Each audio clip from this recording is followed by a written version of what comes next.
जिस देश को आज हम इंडिया के नाम से जानते हैं, वह एक समय पर भारत और हिंदुस्तान के नाम से जाना जाता था। और अब एक बार फिर जब देश के नाम से इंडिया हटाने को लेकर सवाल खड़े हुए, तो हजारों लोग इतिहास के पन्ने पलट रहे हैं। तो क्या वाकई अंग्रेजों की वजह से भारत का नाम इंडिया पड़ा था, या इसके पीछे कुछ अलग इतिहास है? आइए जानते हैं। इंडिया शब्द का उच्चारण तो शुरुआत में ही लोग करने लगे थे, लेकिन इसका बड़े पैमाने पर इस्तेमाल 1498 में शुरू हुआ था, जब पुर्तगाल यात्री वास्को डी गामा ने भारत आने के लिए समुद्री मार्ग की खोज की। इस खोज के बाद यूरोपियों का जत्था भारत आने लगा और ये लोग भारत को ईस्ट इंडिया कहते थे। उस वक्त भारत में मुगलों के प्रभाव के कारण हमारे देश को हिंदुस्तान कहा जाता था, लेकिन यह शब्द कहने में यूरोपियनों को काफ़ी मुश्किल होती थी। तब अंग्रेजों को पता चला कि भारत की सभ्यता सिंधु घाटी है, जिसे इंडस वैली कहा जाता है, तथा इसी इंडस शब्द को लैटिन में इंडिया कहा जाता है। तभी से यूरोपियों ने भारत को इंडिया कहना शुरू कर दिया और धीरे धीरे ये नाम इतना लोकप्रिय हो गया कि आज भी हमारा देश इंडिया के नाम से जाना जाता है। यह बात किसी से छिपी नहीं है कि अंग्रेजों ने भारत पर 200 सालों तक राज किया।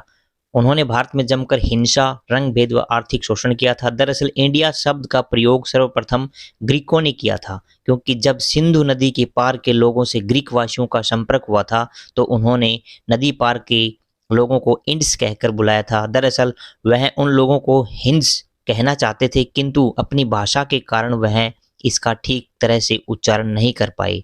परिणाम स्वरूप फिर सिंधु नदी के पार रहने वाले लोगों को हिंद, हिंदू, हिंदुस जैसे नामों से बुलाया जाने लगा।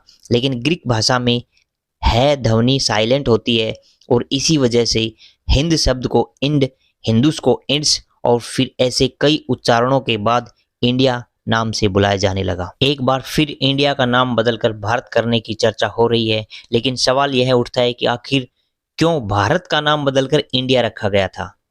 क्या यह फैसला भारत सरकार का था, या फिर इसके पीछे कोई अलग इतिहास है? अब बात करते हैं हमारे देश को भारत और हिंदुस्तान नाम कैसे मिला। इसके पीछे वैसे तो कई कहानियां हैं, लेकिन एक कहानी राजा भरत की है जो काफी ज्यादा फेमस है। इस कहानी का जिक्र महाभारत के आदि पर्व में भी मिलता है।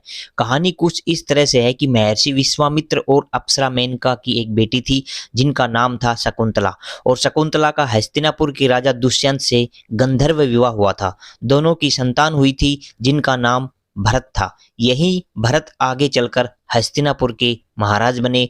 भरत ने हस्तिनापुर जैसे विशाल राज्य पर काफी लंबे समय तक राज किया था, और उनके राज्य का नाम भारतवर्ष कहा जाता था। ऐसे में यह मान्यता है कि भारत नाम दुष्यंत और शकुंतला के बेटे भरत के नाम पर रखा गया था। अब बात करते हैं हमारे देश को हिंदुस्तान नाम कैसे मिला। दरअसल उस समय में हिंदू घाटी सभ्यता बहुत प्रसिद्ध थी। उस युग में जब तुर्किस्तान से कुछ विदेशी लुटेरे और ईरानी लोग इस देश में आए, तो उन्होंने सबसे पहले सिंधु घाटी में प्रवेश किया। यहाँ के रहने वाले लोगों को ये विदेशी और ईरानी लोग हिंदू कहकर बुलाया करते थे। ऐसे में हिंदुओं के देश को उन्होंने हिंदुस्तान के नाम से बुलाया, और तभी से हमारा देश का नाम हिंदुस्तान प्रचलन में आया। हमारे देश के और भी बहुत सारे नाम हैं, जैसे भारत, इंडिया और हिंदुस्तान शब्द से तो आप सब वाकिफ हैं, लेकिन इसके अलावा भी हमारे देश को कई नाम मिल चुके हैं। प्राचीन काल में हमारे देश को जम्बूद्वीप भी कहा जाता था।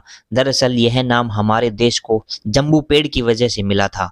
इसके अलावा हमारे देश को वेद, पुराण, महाभारत और रामायण सहित कई ग्रंथों में भारत खंड का नाम दिया गया है। वहीं इस प्राचीन काल खंड में भारत को आर्यवर्त और हिमवर्ष नाम से भी जाना जाता था। आज़ादी से पहले हमारे देश को कई नाम मिले, कभी भारत, कभी हिंदुस्तान और कभी इंडिया। लेकिन आज़ादी के बाद जब हिंदुस्तान में देश के नाम पर सवाल उठा, तो बहस में इन तीनों नामों की खूब चर्चा हुई थी। संविधान सभा की ड्राफ्टिंग कमेटी के अध्यक्ष डॉक्टर भीमराव अंबेडकर चाहते थे कि जल्द से जल्द इस बहस को खत्म कर देश को उसका नाम मिले, लेकिन दूसरे सदस्यों के बीच देश के नाम को लेकर बहस खत्म होने का नाम नहीं ले रही थी।